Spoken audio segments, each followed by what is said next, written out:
शांति। 15 जनवरी 2023। मीठे प्यारे अव्यक्त बाप दादा के आज के मधुर महावाक्य। ओरिजिनल मुरली डेट 18 नवंबर 1993। मुरली का शीर्षक है संगम युग के राज दुलारे सो भविष्य के राज्य अधिकारी। आज सर्व बच्चों के दिलाराम बाप अपने चारों ओर के सर्व राज दुलारे बच्चों को देख रहे हैं। हर एक बच्चा दिलाराम के दुलार का पात्र है। यह दिव्य दुलार, परमात्म दुलार कोटों में कोई भाग्यवान आत्माओं को ही प्राप्त होता है। अनेक जन्म आत्माओं व महान आत्माओं द्वारा दुलार अनुभव किया।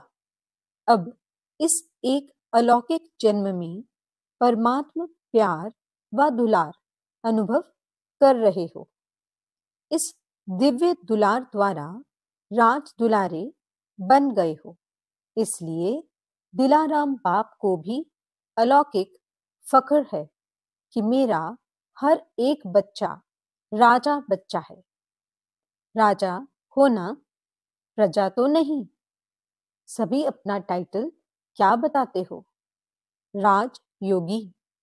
सभी राजयोगी हो व कोई प्रजा योगी भी है।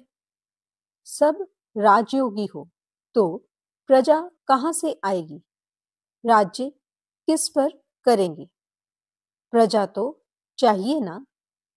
तो वो प्रजा योगी कब आएंगे? राज दुलारे अर्थात अब के भी राजे और भविष्य के भी राजे। डबल राज्य है। सिर्फ भविष्य का राज्य नहीं, भविष्य से पहले अब स्वराज्य अधिकारी बने हो। अपने स्वराज्य के राज्य कारोबार को चेक करते हो। जैसे भविष्य राज्य की महिमा करते हो। एक राज्य, एक धर्म, सुख, शांति, संपत्ति, संपन्न राज्य है। ऐसे हे स्वराज्य अधिकारी राजे, स्वराज्य के राज कारोबार में यह सब बातें सदा हैं। एक राज्य है अर्थात सदा मुझ आत्मा का राज्य इन सर्व राज्य कारोबारी कर्मेंद्रियों पर है। व बीच बीच में स्वराज्य के बजाय पर राज्य अपना अधिकार तो नहीं करते। पर राज्य है माया का राज्य। पर राज्य की निशानी है पर अधीन बन जाएंगे। स्वराज्य की निशानी है सदा श्रेष्ठ अधिकारी अनुभव करेंगे। पर राज्य पर अधीन व परवश बनाता है।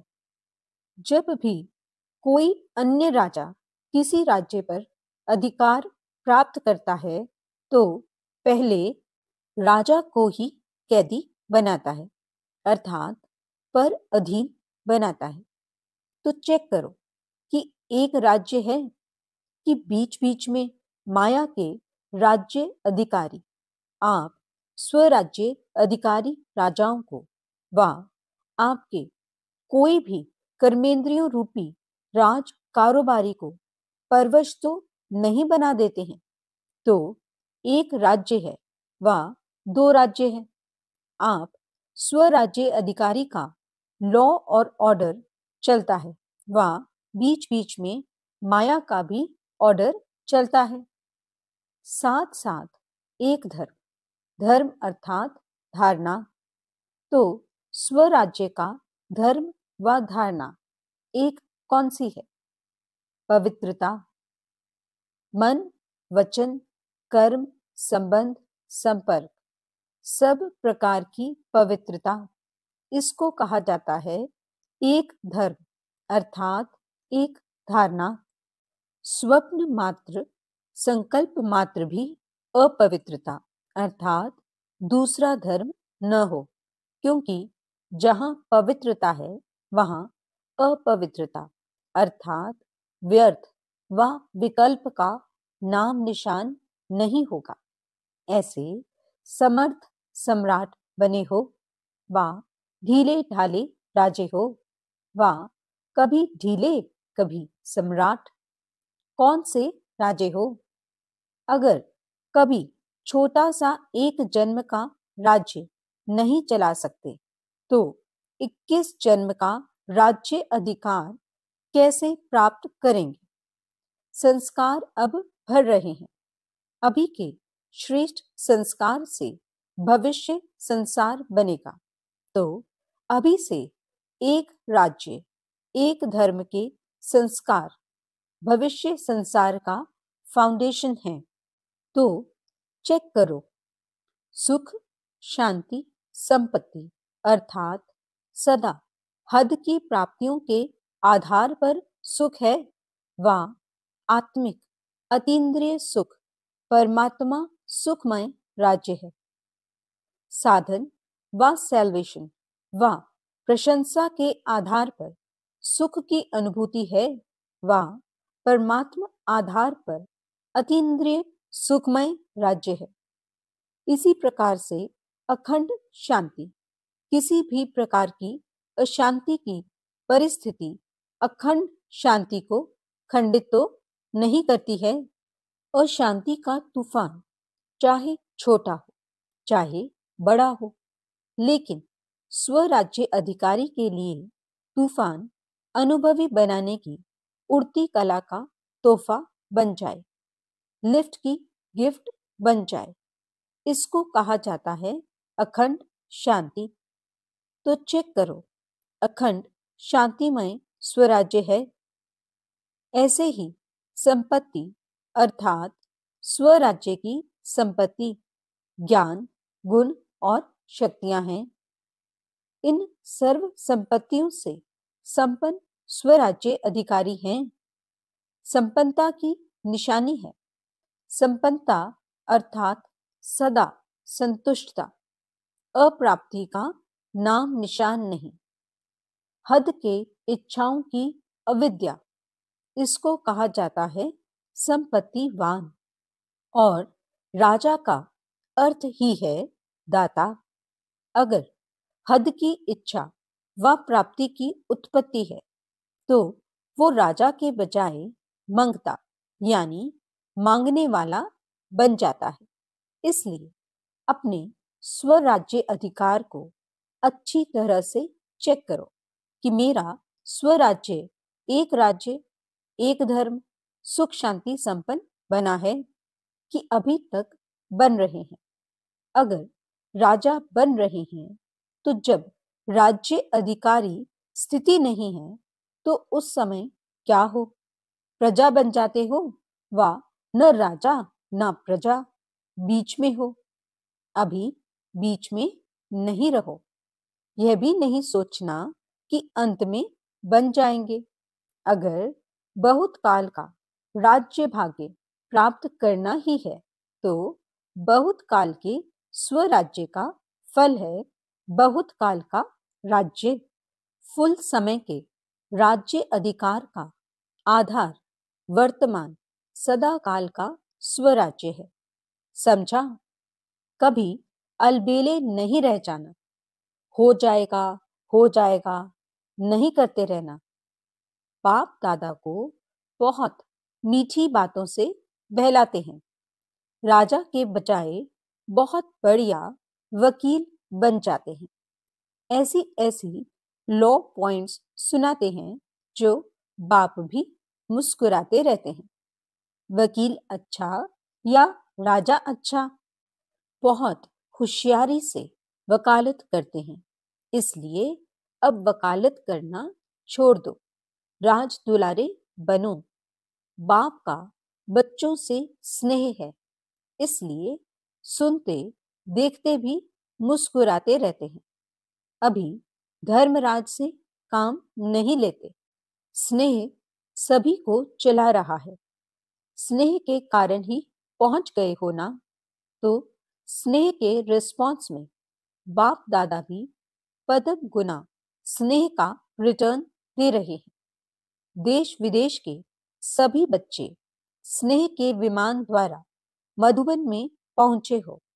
बाप दादा साकार रूप में आप सबको और स्नेह स्वरूप में सर्व बच्चों को देख रहे हैं। अच्छा, सर्व स्नेह में समाये हुए समीप बच्चों को सर्व स्वराज्य अधिकारी सो विश्व राज्य अधिकारी श्रेष्ठ आत्माओं को सर्व प्राप्तियों संपन्न श्रेष्ठ संपत्तिवान विशेष आत्माओं को सदा एक धर्म एक राज्य संपन्न स्वराज्य अधिकारी बाप समान भाग्यवान आत्माओं को भाग्य विधाता बाप दादा का याद प्यार और नमस्ते।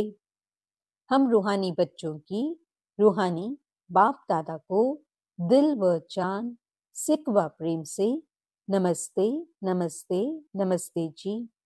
गुड मॉर्निंग बाबा, शुक्रिया बाबा।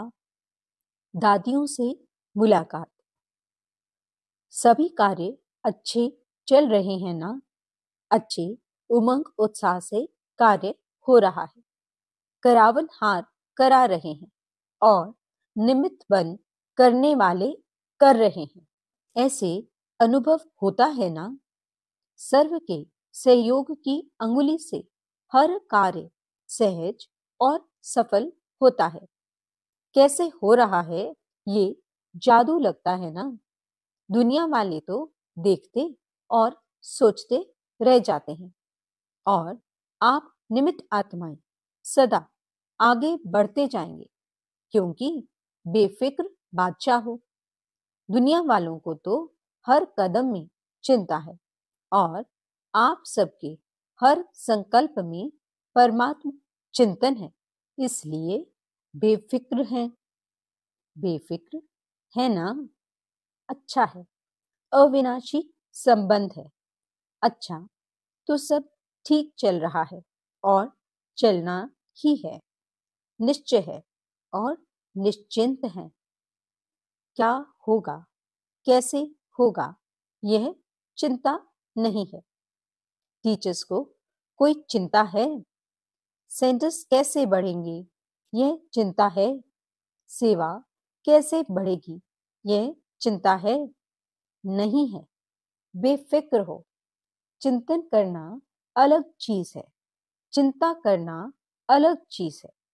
सेवा बढ़ाने का चिंतन अर्थात प्लान भले बनाओ, लेकिन चिंता से कभी सफलता नहीं होगी। चलाने वाला चला रहा है, कराने वाला करा रहा है, इसलिए सब सहज होना ही है। सिर्फ निमित्त बन संकल्प तन मन धन सफल करते चलो। जिस समय जो कार्य होता है वो कार्य हमारा कार्य है। जब हमारा कार्य है, मेरा कार्य है, तो जहां मेरापन होता है वहां सब कुछ स्वतः ही लग जाता है। तो अभी ब्राह्मण परिवार का विशेष कार्य कौन सा है? टीचर्स बताओ। ब्राह्मण परिवार का अभी विशेष कार्य कौन सा है? किसमें सफल करेंगे? ज्ञान सरोवर में। सरोवर में सब स्वाहा करेंगे। परिवार में जो विशेष कार्य होता है तो सबका अटेंशन कहाँ होता है? उसी विशेष कार्य के तरफ अटेंशन होता है। ब्राह्मण परिवार में बड़े से बड़ा कार्य वर्तमान समय यही है ना? हर समय का अपना अपना है। वर्तमान समय देश विदेश सर्व ब्राह्मण परिवार का सहयोग इस विशेष कार्य में है, ना कि अपने अपने सेंटर में है। जितना बड़ा कार्य उतना बड़ा दिल, और जितना बड़ा दिल होता है ना, उतना स्वतः ही संपन्नता होती है। अगर छोटा दिल होता है तो जो आना होता है वह भी रुक जाता है। जो होना होता है वह भी रुक जाता है और बड़े दिल से असंभव भी संभव हो जाता है। मधुबन का ज्ञान सरोवर है, वह आपका है, किसका है? मधुबन का है ना, गुजरात का तो नहीं है। मधुबन का है, महाराष्ट्र का है, विदेश का है, सभी का है। बेहद की सेवा का बेहद का स्थान अनेक आत्माओं को बेहद का वर्षा दिलाने वाला है। ठीक है ना? अच्छा, अव्यक्त बाप दादा की पर्सनल मुलाकात। पहली, स्व परिवर्तन का वाइब्रेशन ही विश्व परिवर्तन कराएगा। सभी अपने को खुश नसीब आत्माएं अनुभव करते हो। खुशी का भाग्य जो स्वप्न में भी नहीं था वो प्राप्त कर लिया। तो सभी की दिल सदा यह गीत गाती है कि सबसे खुश नसीब हूं तो मैं हूं। यह है मन का गीत। मुख का गीत गाने के लिए मेहनत करनी पड़ती है, लेकिन मन का गीत सब गा सकते हैं। सबसे बड़े से बड़ा खजाना है खुशी का खजाना, क्योंकि खुशी तब होती है जब प्राप्ति होती है।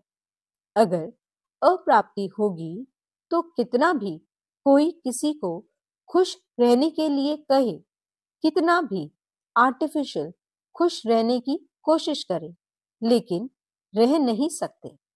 तो आप सदा खुश रहते हो या कभी कभी रहते हो? जब चैलेंज करते हो कि हम भगवान के बच्चे हैं, तो जहां भगवान है वहां कोई अप्राप्ति हो सकती है? तो खुशी भी सदा है, क्योंकि सदा सर्व प्राप्ति स्वरूप है। ब्रह्मा बाप का क्या गीत था? पा लिया जो था पाना। तो यह सिर्फ ब्रह्मा बाप का गीत है या आप सबका? कभी कभी थोड़ी दुख की लहर आ जाती है। कब तक आएगी? अभी थोड़ा समय भी दुख की लहर नहीं आए। जब विश्व परिवर्तन करने के निमित्त हो तो अपना ये परिवर्तन नहीं कर सकते हो? अभी भी टाइम चाहिए। फुल स्टॉप लगाओ। ऐसा श्रेष्ठ समय, श्रेष्ठ प्राप्तियां, श्रेष्ठ संबंध सारे कल्प में नहीं मिलेगा। तो पहले स्व परिवर्तन करो।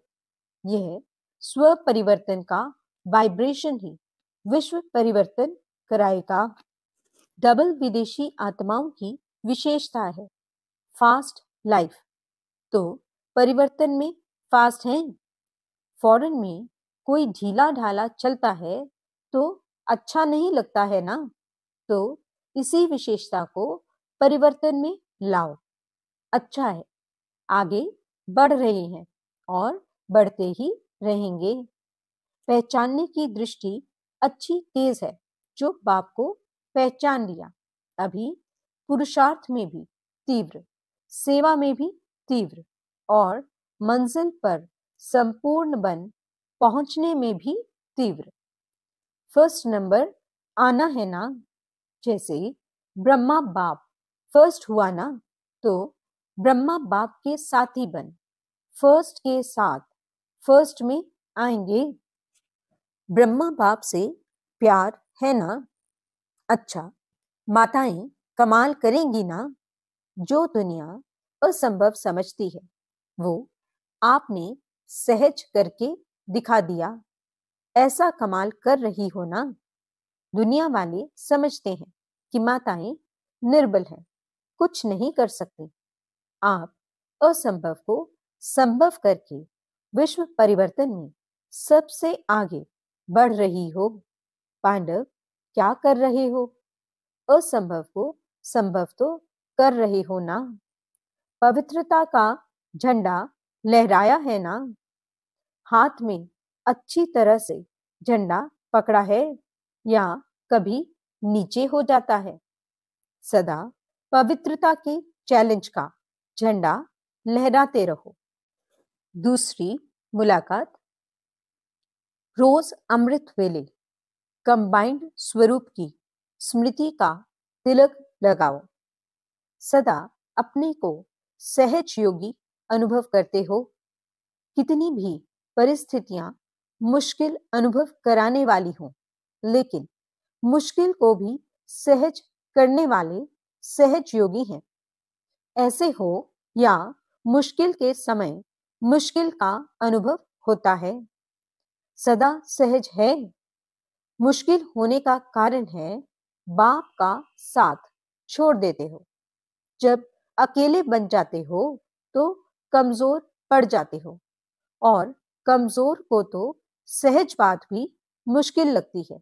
इसलिए बाप दादा ने पहले भी सुनाया है कि सदा कंबाइंड रूप में रहो। कंबाइंड को कोई अलग नहीं कर सकता। जैसे इस समय आत्मा और शरीर कंबाइंड है, ऐसे बाप और आप कंबाइंड रहो। माताएं क्या समझती हो? कंबाइंड हो या कभी अलग, कभी कंबाइंड? ऐसा साथ फिर कभी मिलना है? फिर क्यों साथ छोड़ देती हो? काम ही क्या दिया है? सिर्फ यह याद रखो कि मेरा बाबा। इससे सहज काम क्या होगा? मुश्किल है। 63 जन्मों का संस्कार है। अभी तो नया जन्म हो गया ना। नया जन्म, नए संस्कार। अभी पुराने जन्म में हो या नए जन्म में, या आधा आधा है, तो नए जन्म में स्मृति के संस्कार हैं या विस्मृति के? फिर नए को छोड़कर पुराने में क्यों जाते हो? नई चीज अच्छी लगती है या पुरानी चीज अच्छी लगती है? फिर पुराने में क्यों चले जाते हो? रोज अमृत वेले स्वयं को ब्राह्मण जीवन के स्मृति का तिलक लगाओ। जैसे भक्त लोग तिलक जरूर लगाते हैं, तो आप स्मृति का तिलक लगाओ। वैसे भी देखो, माताएं जो तिलक लगाती हैं वो साथ का तिलक लगाती हैं। तो सदा स्मृति रखो कि हम कंबाइंड हैं, तो इस साथ का तिलक सदा लगाओ। अगर युगल होगा तो तिलक लगाएंगे, अगर युगल नहीं होगा तो तिलक नहीं लगाएंगे। यह साथ का तिलक है। तो रोज स्मृति का तिलक लगाती हो या भूल जाता है? कभी लगाना भूल जाता, कभी मिट जाता। जो सुहाग होता है, साथ होता है, वह कभी भूलता नहीं। तो साथी को सदा साथ रखो। यह ग्रुप सुंदर गुलदस्ता है, वैरायटी फूलों का गुलदस्ता, शोभनीक लगता है। तो सभी जो भी जहां से भी आए हैं, सभी एक दो से प्यारे हैं। सभी संतुष्ट होना, सदा साथ हैं और सदा संतुष्ट हैं। बस यही एक शब्द याद रखना कि कंबाइंड है और सदा ही कंबाइंड रह साथ जाएंगे। लेकिन साथ रहेंगे तो साथ चलेंगे। साथ रहना है, साथ चलना है। जिससे प्यार होता है उससे अलग हो नहीं सकते। हर सेकंड, हर संकल्प में साथ है ही। अच्छा, वरदान। बैलेंस की विशेषता को धारण कर सर्व को ब्लेसिंग देने वाले शक्तिशाली सेवाधारी भव। अभी आप शक्तिशाली आत्माओं की सेवा है सर्व को ब्लेसिंग देना। चाहे नैनों से दो, चाहे मस्तक मणि द्वारा दो। जैसे साकार को लास्ट कर्मातीत स्टेज के समय देखा कैसे बैलेंस की विशेषता थी और ब्लेसिंग की कमाल थी। तो फॉलो फादर करो। यही सहज और शक्तिशाली सेवा है। इसमें समय भी कम, मेहनत भी कम और रिजल्ट ज्यादा निकलती है। तो आत्मिक स्वरूप से सबको ब्लेसिंग देते चलो। स्लोगन: विस्तार को सेकंड में समाकर ज्ञान के सार का अनुभव कराना ही लाइट माइट हाउस बनना है। अच्छा, सूचना: आज मास का तीसरा रविवार है। सभी राजयोगी तपस्वी भाई बहनें साय 6:30 से 7:30 बजे तक विशेष योग अभ्यास के समय लाइट माइट स्वरूप में स्थित रह लाइट हाउस बन पूरे ग्लोब पर शांति और शक्ति की सकाश फैलाएं। अच्छा, ओम शांति।